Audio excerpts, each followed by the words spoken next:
చూస్ country delight, live better. ఇప్పుడే country delight యాప్ని download చేసుకోండి.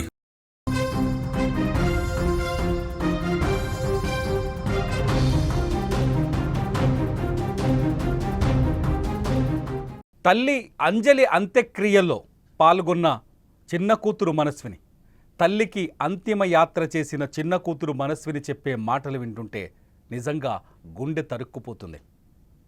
జీడిమెట్లలో కూతురు చేతుల్లోనే దారుణ హత్యకు గురైన అంజలి అంత్యక్రియలు ఆమె స్వస్థలం మహబూబాబాద్లో జరిగాయి. ఈ అంత్యక్రియలకు భారీ ఎత్తున ఆమె అభిమానులు కావచ్చు, చాకలి ఐలమ్మకు సంబంధించిన సంబంధీకులు కావచ్చు, ఏదైతే తెలంగాణ ప్రభుత్వ సారథిలో ఏదైతే తెలంగాణ ప్రభుత్వానికి సంబంధించిన కళా సారథిలో ఆమె పనిచేస్తుందో ఆ సారథి కళాకారులు కావచ్చు, తోటి ఉద్యోగులు కావచ్చు, వీళ్ళంతా ఇవాళ మహబూబాబాద్లో అంజలి అంత్యక్రియలో పాల్గొన్నారు. తల్లికి ముందు నడిచి తన చిన్న కూతురు మనస్విని అంతిమ సంస్కారాలు చేశారు. ఈ వీడియోని మీరు స్క్రీన్లో చూస్తున్నారు. మనస్విని చూస్తే నిజంగా గుండె తరుక్కుపోయింది. ఏడాది క్రితమే అంజలి భర్త కూడా చనిపోయారు. మనస్విని తండ్రి ఏడాది క్రితమే చనిపోయారు. తల్లి అంజలి కష్టపడి ఈ చిన్నారిని పెంచుతుంది. ఏమని ఈమె అక్క ఎవరైతే ఇప్పుడు నిందితురాలు తల్లిని చంపినట్టుగా పోలీసులు భావిస్తున్నారో తేజశ్రీని మనస్విని కష్టపడి చదివిస్తోంది అంజలి ఉద్యోగం చేస్తూ తెలంగాణ సాంస్కృతిక సారథిలో ఉద్యోగం చేస్తూ కష్టపడి ఈ ఇద్దరి పిల్లల్ని పెంచి పోషిస్తోంది. ఇవాళ అంజలి ఈ లోకం నుంచి భౌతికంగా పూర్తిగా కనిపించకుండా వెళ్ళిపోయింది. తల్లి మృతదేహాన్ని చూసి బోరున విలపిస్తున్న మనస్విని తన తల్లి ఎలా చనిపోయిందో చెబుతుంటే నిజంగా గుండెలు అవిసిపోతున్నాయి.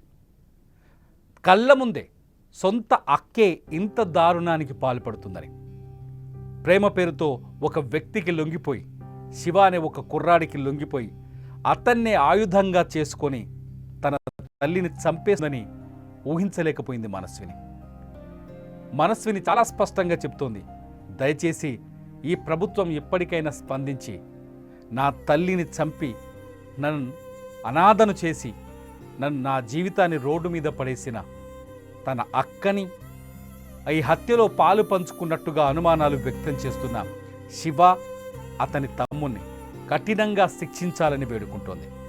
మహబూబాబాద్లో మనస్విని తన తల్లికి అంత్యక్రియలు నిర్వహించింది. మనస్విని చూసి అక్కడికి వచ్చిన బంధువులంతా బోరున విలపించారు, రోదించారు. తల్లిని గుర్తు చేసుకుంటూ ఎక్కి ఏడుస్తున్న మనస్విని చూసి అక్కడుండే వాళ్ళు గుండెలు బద్దలయ్యాయి. ఒక రకంగా చెప్పాలంటే ఏం పాపం చేసింది అంజలి? అల్లారు ముద్దుగా కూతుర్ని పెంచడమే తను చేసిన తప్పైందా? కూతురికి కావాల్సినంత స్వేచ్ఛనివ్వటమే ఆమె చేసిన అతిపెద్ద మిస్టేక్ అయిందా? కూతురికి ఒక స్మార్ట్ ఫోన్ ఇవ్వడం అంజలి చేసిన పాపమైందా? ఆమెకదే శాపమైందా? ఇన్స్టాగ్రామ్లో పరిచయమైన శివను ప్రేమిస్తున్నానని చెబితే, అతనితో బయటకెళ్తానని చెబితే దానికి కూడా అంగీకరించింది కదా అంజలి. తెలిసి తెలియని వయసు, జీవితం నాశనమవుతుంది, వద్దని వారించలేదు కదా. తల్లిచ్చిన స్వేచ్ఛను తేజశ్రీ దుర్వినియోగం చేసుకోలేదా?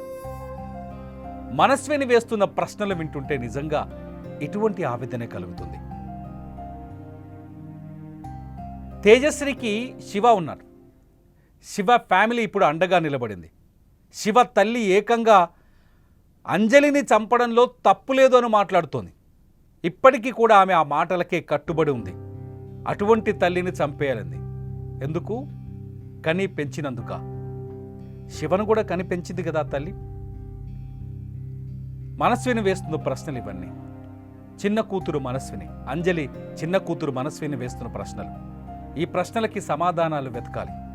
ఒక్కసారి మనస్విని మాట్లాడిన మాటలు వింటే, నిజంగా మీలో మనసు ఉంటే, మీకు ఆడబిడ్డలుంటే, మీరు ఆడపిల్లల్ని కంటే ఖచ్చితంగా మనస్విని మాటలు వింటే మీకు కన్నీళ్ళు వస్తాయో లేదో చూడండి. మనస్విని మాట్లాడిన మాటలు ఒక్కసారి వినండి. ఒక్కసారి అయితే అక్క ఏమైందో అనేసి అంటే ఏం తెలియనంటూ డోర్స్ తీసింది. డోర్స్ తీసి నాకు స్మెల్ వచ్చింది. ఈరోజు మండ కదా, ఎగ్ స్మెల్ ఎందుకు వస్తుంది ఇంట్లో, ఏమైంది అసలు? మమ్మీ మమ్మీ అన్న. మమ్మీ ఉంటే బయట ఉంటుంది, లేకపోతే బెడ్రూమ్ లో ఉంటది. మమ్మీ అసలు కనిపిస్తలేదు మాకు, ఎక్కడ కూడా మమ్మీ కనిపించలే. నాకు ఫస్ట్ ఏమైంది తెలియలే. అయితే తొందరగా నేను ఉరుక్కుంట చూసిన, ఇంట్లోతో చూసిన, అటు ఇటు చూసిన, మమ్మీ ఇంట్లో లేదు. అయితే కిచెన్ లోకి వెళ్ళి చూసిన, మమ్మీ కిచెన్ లో ఉందని. ఇట్లా తొంగి చూసే లోపు మమ్మీ ఇట్లా పడిపోయి ఉంది. మొత్తం మమ్మీ శారీ కూడా లేదు, ఇట్లా కొంగు తీసేసి ఉంది. మొత్తం డైనింగ్ టేబుల్ పైన ఉన్న సామాన్ అంతా కింద పడిపోయి ఉంది. మొత్తం అన్ని మమ్మీ ఏమేమి తెచ్చిందో అవన్నీ కింద పడిపోయి ఉన్నాయి.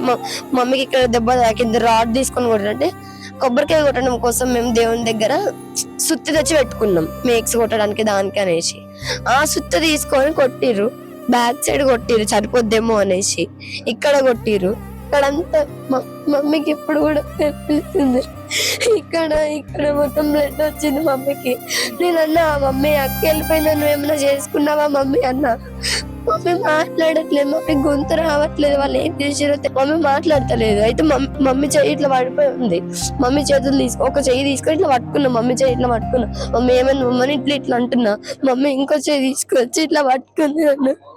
పట్టుకున్నాక అక్క నన్ను అక్కడి నుంచి తీసుకెళ్ళిపోయింది. అంబులెన్స్ ఫోన్ అంటే ఫోన్ చేయలేదు.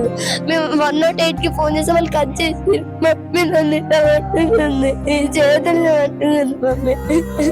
వాళ్ళని వదలొద్దు, మా అమ్మని చంపేసినట్టు వాళ్ళని కూడా చనిపోవాలి, వాళ్ళు శిక్ష అనుభవించాలి. ఒక నిండు ప్రాణాన్ని తీసిర్రు, నాకు అమ్మ లేకుండా చేసిర్రు. అయితే అక్క ఏమైంది అర్థమవుతుంది కదా. మనస్విని మాటలు వింటుంటే మనకు స్పష్టంగా అర్థమవుతుంది. మనస్విని అనుభవించిన బాధ ఏంటో స్పష్టంగా అర్థమవుతుంది. తల్లిని చంపిన రోజు తల్లిపైన తన అక్క తేజశ్రీ, అట్లాగే ఆమె స్నేహితుడు శివ, అతని తమ్ముడు వచ్చి దాడి చేసిన కొన్ని నిమిషాల్లోనే మనకు అర్థమవుతుందని బట్టి, మనస్విని చెప్తున్న మాటలను బట్టి చూస్తే కొన్ని నిమిషాల్లోనే మనస్విని ఆ ఇంటికి వచ్చింది.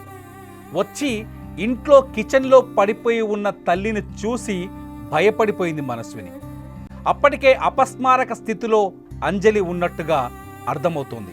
మనస్విని మాటలు బట్టి చూస్తే మనస్విని స్కూల్ నుంచి ఇంటికి వచ్చేలోపే అంజలి అపస్మారక స్థితిలో ఉందని అర్థమవుతోంది. సుత్తితో ఇంట్లో కొబ్బరికాయలు టెంకాయలు కొట్టుకునేందుకు తెచ్చుకున్న సుత్తితో అంజలి తలని బద్దలు కొట్టినట్టుగా ఆమె మాటలు బట్టి చూస్తే మనకు తెలుస్తుంది. తల పగిలిపోయి అపస్మారక స్థితిలోకి చేరిన తల్లి దగ్గరికి వెళ్ళి మనస్విని ఏడుస్తుంటే ఆమె అక్క తేజశ్రీ, ఆమెకు హృదయం ఉందా, కూతురేనా? తేజశ్రీ అక్కడి నుంచి చెల్లెని లాక్కెళ్ళి ఇంటి బయట కూర్చోబెట్టిందని తెలుస్తోంది. మా అక్కే నన్ను లాక్కెళ్ళిందని చెప్తోంది. కనీసం 16 ఏళ్ల వయసు కూడా నిండని ఆ అమ్మాయికి హత్య చేయాలనే ఆలోచన ఎక్కడి నుంచి వచ్చింది? ఇంత చిన్న వయసులో తల్లిపైన పగ పెంచుకోవాల్సిన అవసరం ఎందుకు వచ్చింది? ఈ వయసులోనే తల్లిని హత్య చేసి తన పగ తీర్చుకోవాలన్న ఆలోచన ఎవరిచ్చారు? మనస్విని సోదరి తేజశ్రీ చేసిన ఈ హత్య వెనుక ఇంకెవరి పాత్రైనా ఉందా అంటే స్పష్టంగా ఆమెను ప్రేమిస్తున్నానంటూ మాయం మాటలతో వలలో వేసుకున్న శివ పాత్ర కనిపిస్తోంది. నిందితుడు శివ, అతని తమ్ముడే కాదు, అతని కుటుంబ సభ్యులు కూడా ఈ హత్యని సమర్థించడాన్ని చూస్తుంటే అందరూ గూడు పుటాని వేసుకొని ఒక్క మాట మీదకొచ్చి అంజలిని హత్య చేశారా అనే సందేహాలు కలుగుతున్నాయి. అంజలిని ఉద్దేశపూర్వకంగా ఒక ప్లాన్ ప్రకారమే చంపేశారనే సందేహం కలుగుతోంది. ఇక్కడ ఇప్పటికీ పోలీసులు, జీడిమెట్ల పోలీసులు కేసుని ఇన్వెస్టిగేట్ చేస్తున్నారు. కానీ స్పష్టంగా కొన్ని అనుమానాలు కలుగుతున్నాయి.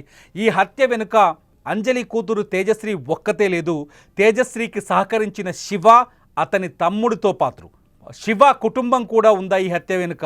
శివ కుటుంబం హస్తం ఉందా అనే అనుమానాలు కూడా కలుగుతున్నాయి. ఎందుకంటే హత్య తర్వాత శివ పోలీసులకు దొరికిపోయిన తర్వాత మీడియా వెళ్ళి ఎవరైతే శివ తల్లిని ప్రశ్నిస్తే ఆమె కొన్ని భయంకరమైన మాటలు చెప్పారు. అంజలిని చంపేస్తే తప్పేంటి, అటువంటి తల్లిని చంపేయాలి అంటూ ఆమె చెప్పిన మాటలు వింటే నిజంగా ఒళ్ళు జలధరిస్తుంది. నువ్వు తల్లివేనా అనిపిస్తుంది. శివ తల్లి చెప్పిన మాటలు నిజంగా ఆశ్చర్యానికి గురిచేస్తున్నాయి అందరినీ. ఇదంతా చూస్తుంటే ఈ ప్లాన్ జీడిమెట్లలో అంజలి ఇంటి దగ్గర జరగలేదు.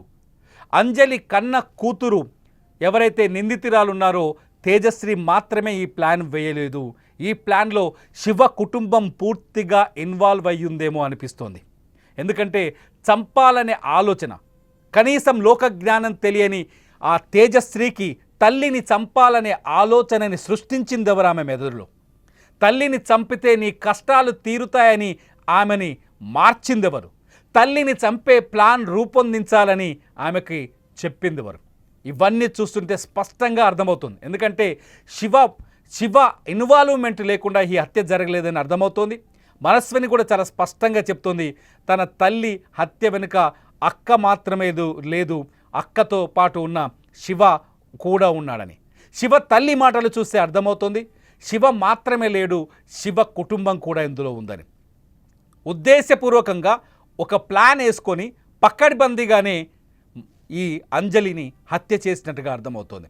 నిజంగా ఇటువంటి కూతురును కన్నందుకు అంజలి లాంటి తల్లి బతికుండగానే శవంగా మారిపోయేదేమో. తల్లిని చంపడానికి ప్రయత్నించిందని తెలిసినా చనిపోయేదేమో అంజలి. తల్లినే చంపేంత కూతుర్లు వచ్చారంటే పరిస్థితి ఏ స్థాయిలో ఉందో అర్థం చేసుకోవచ్చు. నిజానికి ఈ హత్య వెనుక శివకి అంజలికి తేజశ్రీకి మధ్య ఉన్న ప్రేమే కారణమా? శివ దగ్గరకు వెళ్ళొద్దంటూ అంజలి వారించడమే నేరమైందా అంటే కాదనే అనుమానం కూడా కలుగుతుంది. ఇంకా ఈ హత్య వెనుక ఏదో మిస్టరీ ఉందనే అనుమానాలు, సందేహాలు కలుగుతున్నాయి. చూడాలి జీడిమెట్ల పోలీసులు ఏం తెలుస్తారు. కానీ పూర్తి స్థాయిలో తన అక్కని ఉరితీయాలంటోంది మనస్విని. తన తల్లిని చంపిన తన సోదరి తేజశ్రీని, అట్లాగే ఆ నిందితులు శివ అతని సోదరుణ్ణి ఖచ్చితంగా ఉరి తీయాలంటోంది. ఒకసారి మనస్విని చెప్పిన మాటలు, తన అక్క గురించి చెప్పిన మాటలు ఒకసారి వినండి. మమ్మీ చనిపోయే వరకు ఆ శివ అనే వ్యక్తి వాళ్ళ ఇంటికి వచ్చి మమ్మీ చనిపోయే వరకు చూసిర్రు. మమ్మీ చనిపోవట్లని చెప్పేసి మళ్ళీ మమ్మీ కళాశాలలో పనిచేస్తుంది, కల్చరల్ డిపార్ట్మెంట్ మమ్మీది. ఆ చున్నీతోని మమ్మీ నెక్కి కట్టే మమ్మీ చనిపోయింది. అక్క శివ అనే వ్యక్తి వాళ్ళ తమ్ముడు, వీళ్ళందరూ కలిసి మా అమ్మని చంపేసిర్రు. మాకు న్యాయం జరగాలి. రాష్ట్ర ముఖ్యమంత్రి గారు రేవంత్ రెడ్డి గారు, టీఎస్ఎస్ మాకు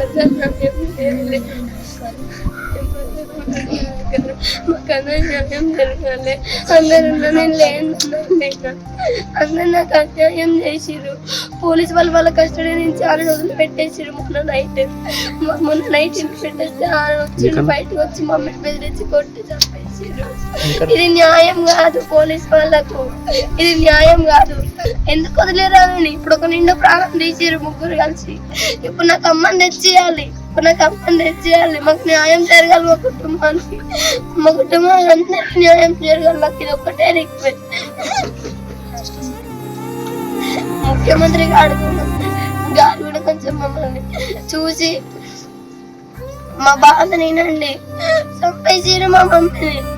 అసలు కస్టడీ నుంచి ఎందుకు వదిలేసిరు అని ఎందుకు వదిలేసి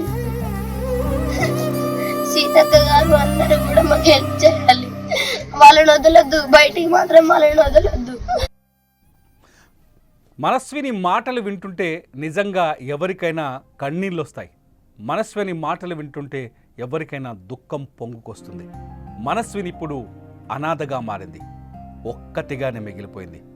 చూస్తున్నాం కదా, అమ్మ చిత్రపటం పక్కన కన్నీళ్లు పెట్టుకుని ఒంటరిగా ఏడుస్తున్న మనస్విని బంధువులిచ్చే నీళ్లు తాగుతూ ఆ బంధువులు ఎంతకాలం ఆమెను ఓదార్చగలరు? చివరికి మిగిలేది ఆ ఇంట్లో మనస్విని ఒక్కతే కదా. మనస్విని ఒంటరితనాన్ని తీర్చేదెవరు? మనస్విని అక్కున చేర్చుకునేదెవరు? ఏడాది క్రితమే మనస్విని తండ్రి చనిపోయాడు. ఇప్పుడు అమ్మ కూడా చనిపోయింది.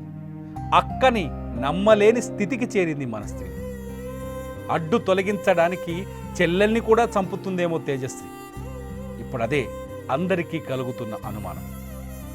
ఈ కథకు ముగింపేంటి? మీరేమనుకుంటున్నారు? ఈ కథకి ముగింపేంటి? మీరేమనుకుంటున్నారు? తల్లిని చంపిన ఆ కూతురిని ఎలా శిక్షించాలి?